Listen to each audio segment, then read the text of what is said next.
Assalamualaikum warahmatullahi wabarakatuh. Salam santun dari salam sejahtera. Jumpa lagi di channel Sigit Nurwanto.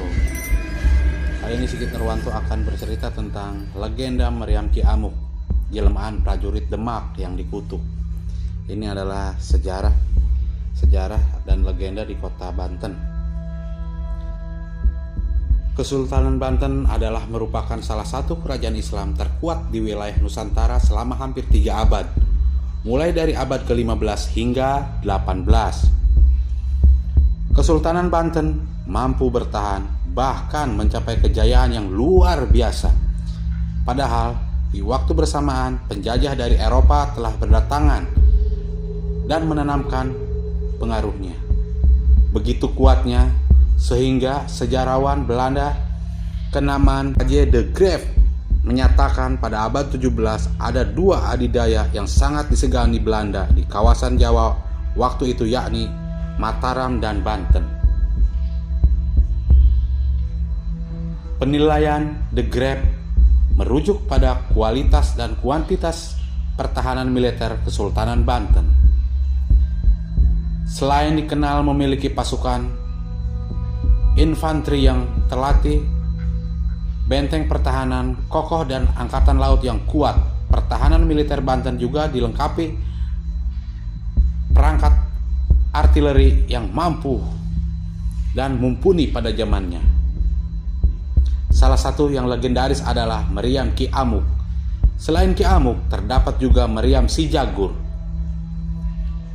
Sedemikian hebatnya Meriam Ki Amuk sehingga banyak warga yang beranggapan bahwa meriam ini mempunyai kekuatan gaib, karena kekuatan suara dentumannya bisa membuat ciut hati pasukan musuh yang mendengarnya.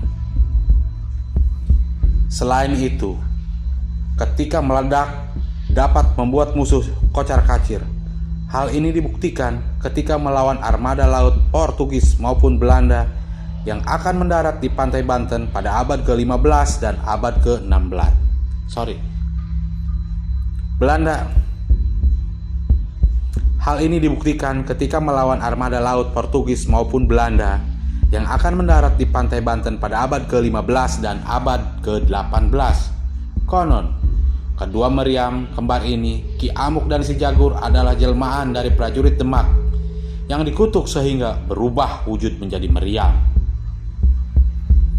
Dikisahkan pada saat itu wilayah pelabuhan Banten dikenal sebagai pelabuhan niaga rempah-rempah yang cukup terkenal sampai ke daratan Eropa, sehingga banyak menjadi incaran bangsa asing. Sehingga wilayah Banten yang saat itu ada di bawah pemerintahan Kerajaan Demak dalam keadaan terancam. Sultan Demak lalu mengirim pasukannya ke Banten di bawah pimpinan prajurit pilihan. Di antara prajurit pilihan itu terdapat 3 bersaudara prajurit yang terjun ke medan laga. Salah satu dari 3 prajurit pilihannya itu adalah seorang wanita. Dengan gagah berani, mereka memimpin anak buahnya menghadang penyerbuan bala tentara Portugis yang datang dari arah laut.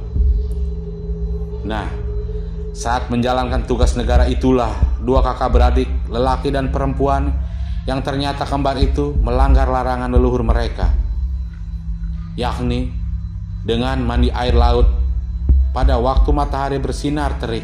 Akibatnya mereka terkena kutukan dan berubah wujud menjadi sepasang meriam.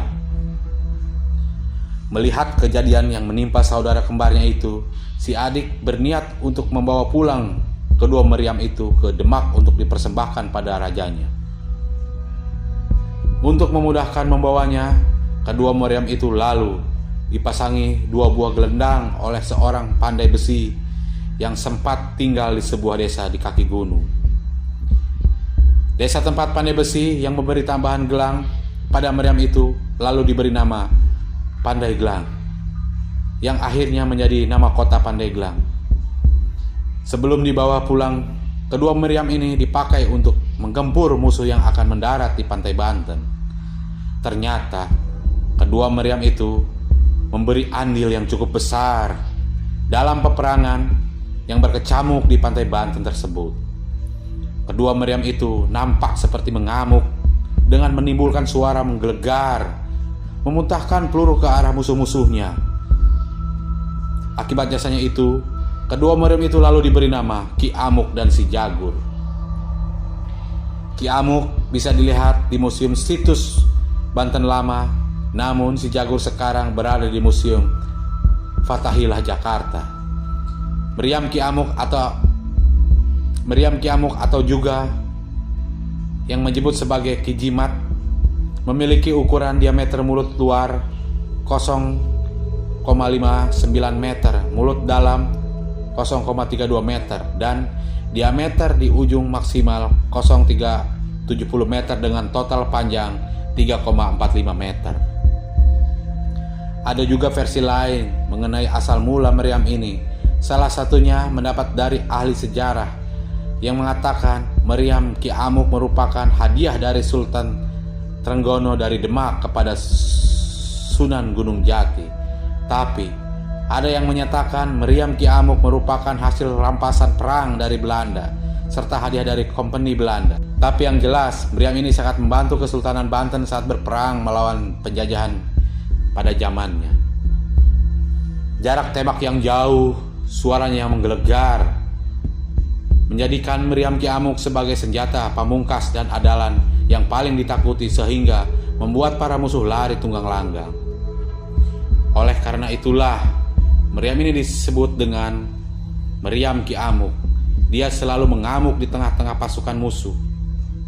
Sebelumnya Ki Amuk diletakkan di pelabuhan Karangantu.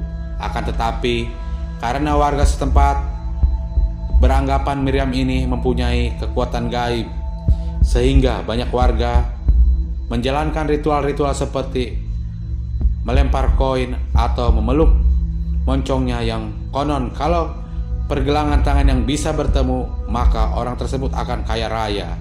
Hal ini dilakukan warga Banten maupun masyarakat dari luar tanah para jawara ini.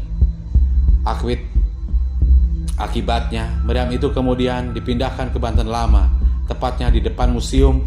Meski sudah dipindahkan, nyatanya masih banyak orang yang melakukan tindakan-tindakan yang berpotensi syirik itu.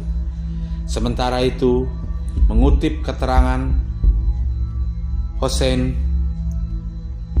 Jajaningrat dalam kitab Babat Banten, ditinjau krisis tentang sejarah Banten, menyebut nama-nama meriam atau senapan yang digunakan pasukan Kesultanan Banten ketika terlibat peperangan dengan musuh-musuhnya. Di antaranya adalah meriam Ki Amuk, Jakatua, Jakapekik, Kalantaka, Nilantaka, Kalijaya, Muntab, Urang Ayu, dan Pranggisela. Khusus Ki Amuk yang beratnya mencapai 7 ton. Menurut Karl Christian Kurz dalam Des Schilderings van het Hersing Kanon de Banten, keterangan pertama tentang meriam ini terdapat dalam sebuah peta perencanaan kota Banten yang dibuat menjelang pertengahan abad ke-17. Tulisan yang terbaca meriam besar T. Desprance pada peta yang disimpan di perpustakaan Castello Firenze, Italia ini. Menurut Cruz mengacu pada meriam Ki Amuk. Meriam sepanjang lebih dari 3 meter ini memiliki hiasan motif mentari Majapahit pada bagian mulutnya. Selain itu juga didapati prasasti berhuruf Arab. Prasasti pertama, medalion pertama, terbaca Akibah Al-Khairi Salama Al-Imani, yang artinya buah dari segala kebaikan adalah kesempurnaan iman. Sedangkan prasasti kedua berbunyi La fata illa alila saifa illa zu al-faqa. La fata illa alila saifa illa zu al-faqar isbir ala waliha la mauta, yang berarti tiada pemuda kecuali Ali, tiada pedang selain Zulfikar, hendak engkau bertakwa sepanjang masa kecuali mati. Kruk menyimpulkan Ki Amuk memang dibuat di Jawa Tengah pada pertengahan abad ke-16 sekitar 1529 Masehi atau tahun 1450 Saka. Angka tahun itu sama dengan pernikahan Sultan Hasanuddin di Banten dengan putri Sultan Trenggana Demak. Saat itu Sultan Trenggana menghadiahi Sultan Hasanuddin sebuah meriam bernama Ki Jimat, lalu berubah nama menjadi Ki Amu.